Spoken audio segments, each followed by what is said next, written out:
Here at Electrical Safety First, we often get many questions via our inquiries in terms of why would you choose a registered competent electrician? Some consumers, ordinary people, may choose another electrician from, let's say, Facebook Marketplace, etc. So how would you kind of find out whether this electrician is maybe a rogue trader? Well, there are some obvious signs you may consider when determining if an electrician is suitably competent. Many rogue traders will not have evidence of formal qualifications, experience, etc.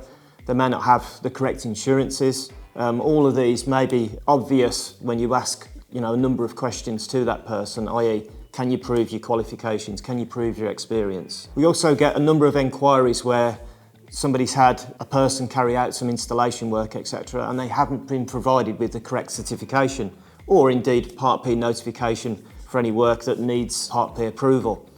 This could then also be an indication that that person is indeed a rogue trader. Lots and lots of places, specifically on social media and indeed wider industry, where there are people pretending to have the correct qualifications, competence, insurances. That's why we'd always recommend using a registered competent electrician from a CPS registered scheme.